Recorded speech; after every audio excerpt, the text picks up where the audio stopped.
ये एंटर होती है तो इसका ज़्यादा प्रेशर नहीं होता है, तो जेट इंजन उस हवा को ज़्यादा प्रेशर और स्पीड के साथ में पीछे की तरफ धकेल देता है और वही हवा जेट इंजन को उसके वापस उसे आगे की दिशा में फोर्स लगाती है, जिससे इंजन आगे की तरफ बढ़ता है। और यही न्यूटन की गति का तीसरा नियम है, यानी जब हम हवा को पीछे की तरफ धक्का लगाएंगे तो हवा वापस हमें आगे की तरफ धक्का लगाएगी।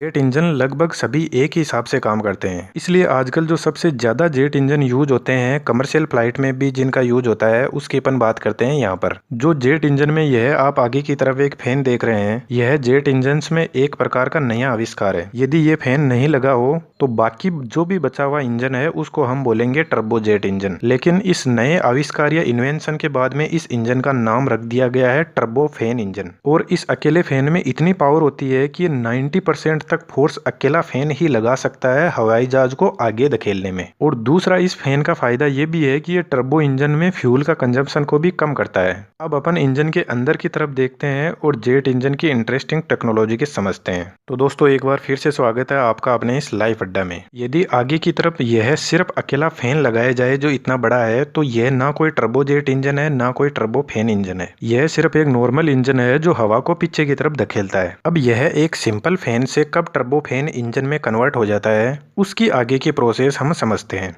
जैसा कि मैंने अभी आपको बताया और आपको पता ही होगा कि हवाई जहाज में सिर्फ हवा का कमाल होता है, तो एरोप्लेन में यह टर्बो इंजन हवा को हाई स्पीड से बाहर से खींचते हैं और हाई प्रेशर और स्पीड के साथ में पीछे की तरफ छोड़ देते हैं। और यह हाई प्रेशर और स्पीड बनाने के लिए इसके अंदर कंप्रेसर और टरबाइन के सेट लगे रहते हैं। वैसे ये टर्बो जेट इंजन बहुत कॉम्प्लेक्स होते हैं, इसलिए इनकी कॉम्प्लेक्सिटी से बचने के लिए जो टर्बो जेट इंजन का मैकेनिज्म यूज होता है वो होता है टू स्पूल इंजन मैकेनिज्म। इसमें क्या होता है कि जो हाई प्रेशर के जो टरबाइन होते हैं और कंप्रेसर होते हैं उनको एक शाफ्ट से जोड़ दिया जाता है, और जो लो प्रेशर के टरबाइन और कंप्रेसर है उसको दूसरे शाफ्ट से जोड़ दिया जाता है। अब ये टरबाइन कंप्रेसर क्या होते हैं मैं आपको सिंपल सी भाषा में बता देता हूँ। कंप्रेसर वह होता है जो हवा को प्रेशर के साथ में अंदर की तरफ खींचता है। जैसे जब हमारे गाड़ियों के टायर में हवा भरते हैं तो वहां पर एक कंप्रेसर होता है जो प्रेशर से हवा को टायर के अंदर भर देता है। और जो टरबाइन होता है उसका काम होता है उसके साथ में किसी चीज को जब जोड़ देते हैं, जैसे हवाई जहाज में टरबाइन को कंप्रेसर से जोड़ा जाता है, तो जब टरबाइन घूमता है तो कंप्रेसर भी घूमता है, यानी टरबाइन का काम होता है कंप्रेसर को घुमाना। अब इन टर्बो फैन इंजन के अंदर ये जो बाहर का बड़ा सा फैन लगा है जो बाहर से हवा को अंदर की तरफ खींचता है, तो बहुत सी हवा को तो सीधे ही बाईपास कर दिया जाता है, जो ये आप साइड में जगह देख रहे हो, जो एरिया देख रहे हो इसमें से। लेकिन जो ये अंदर का एरिया है इसके अंदर टरबाइन और कंप्रेसर लगे रहते हैं और भी इक्विपमेंट्स लगे रहते हैं, नाम आप इनके देख सकते हो। इस बड़े से फैन के पीछे सबसे पहला जो इक्विपमेंट लगा रहता है उसका नाम है लो प्रेशर कंप्रेसर। यह कंप्रेसर साइज में बड़े होते हैं और स्पीड इनकी कम होती है।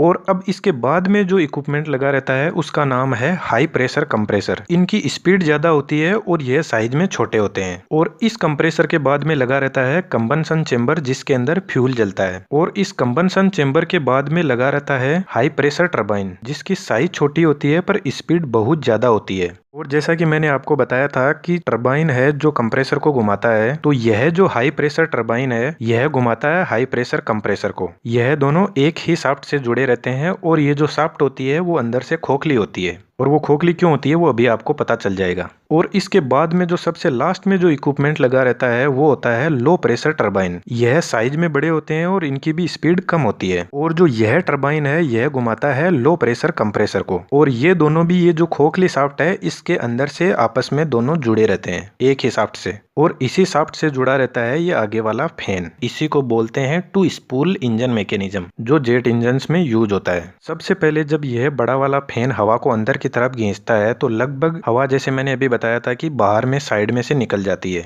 लेकिन कुछ हवा जो यह लो प्रेशर कंप्रेसर देख रहे हो आप, यह अंदर की तरफ खींच लेता है। और जब हवा अंदर की तरफ आती है तो यह कंप्रेस हो जाती है कंप्रेसर के द्वारा। तो हवा का प्रेशर बढ़ता जाएगा और साथ में इसका टेम्परेचर भी बढ़ता जाएगा। और आगे जब यह हवा हाई प्रेशर कंप्रेसर के पास में पहुंचती है जो हाई स्पीड में घूमता है, तो यह कंप्रेसर इस हवा का प्रेशर और टेम्परेचर और ज्यादा बढ़ा देगा। इस हाई प्रेशर कंप्रेसर की डिजाइन कुछ इस तरीके से होती है कि इसमें ब्लेड के कई सेट होते हैं, जिसमें रोटर ब्लेड और स्टार्टर ब्लेड के सेट होते हैं। इनमें से जो स्टार्टर ब्लेड है वो फिक्स रहती है और जो रोटर ब्लेड है वो जो शाफ्ट है उसके साथ में घूमती रहती है। और एक रूटर और एक स्टार्टर ब्लेड मिलकर एक सेट बनाते हैं। और इस कंप्रेसर की डिजाइनिंग कुछ इस प्रकार से होती है कि ये हवा की स्पीड को और प्रेशर को बढ़ा देते हैं। अब जब यह हवा आगे की तरफ बढ़ती है तो आगे लगा रहता है कंबंशन चेंबर, और इस कंबंशन चेंबर के अंदर फ्यूल जलता रहता है। और यहाँ पर जो फ्यूल जलता है वो एटम्स की कुछ प्रोसेस के थ्रू जलता है। जब इंजन स्टार्ट किया जाता है तो इग्निशन के थ्रू आग को जलाया जाता है, जो बाद में कंटिन्यू जलती रहती है। अब जब यह हाई प्रेशर कंप्रेसर के बाद में जब हवा कंबंशन चेंबर में पहुंचती है तो इस कंबंशन चेंबर के ऊपर की तरफ यह नोजल्स लगे रहते हैं। जो पीछे से गर्म और कंप्रेस्ड हवा आती है उसमें यह फ्यूल मिक्स हो जाता है और हवा और ज्यादा गर्म हो जाती है। और इसी हिसाब से जब हवा ज्यादा गर्म हो जाती है तो यह फैलना चाहती है और इसका प्रेशर और टेम्परेचर बहुत ज्यादा बढ़ जाता है। जब यह हवा कंबंशन चेंबर के आगे लगे हाई प्रेशर टरबाइन तक पहुंचती है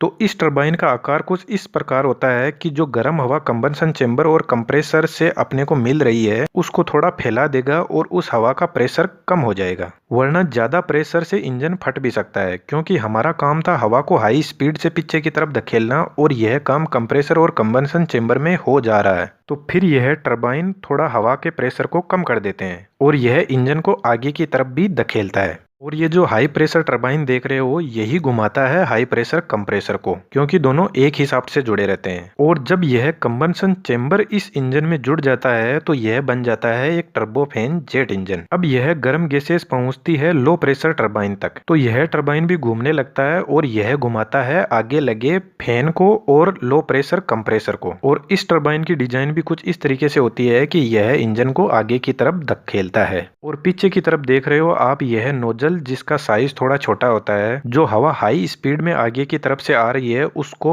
हाई स्पीड के साथ में पीछे की तरफ धकेल दिया जाता है और इंजन को आगे की तरफ धक्का लगता है और अपना इंजन आगे की तरफ बढ़ने लग जाता है। अब आपके दिमाग में एक क्वेश्चन जरूर आया होगा कि जब यह टरबाइन घूमता है तो कंप्रेसर घूमता है, लेकिन टरबाइन तो जब घूमता है जब हवा कंप्रेसर से होते हुए टरबाइन तक पहुंचती है। पर दोस्त ऐसा नहीं है। जब कंबंशन चेंबर में आग जलती है तो उससे जो गैस निकलती है उससे अपना टरबाइन घूमने लग जाता है और वह कंप्रेसर को घुमाता है और कंप्रेसर हवा को खींचता है और इसी तरीके से यह प्रोसेस चलता रहता है और हमारा जो एरोप्लेन है वो आगे की तरफ हवा में बढ़ने लगता है। और यही फर्क होता है आईसी इंजन जो कार में यूज होता है और जेट इंजन में, कि इन जेट इंजन के अंदर कोई लफड़ा ही नहीं रहता है इंजन ऑयल चेंज करने का, गियर बॉक्स क्लच ब्रेक वाला कोई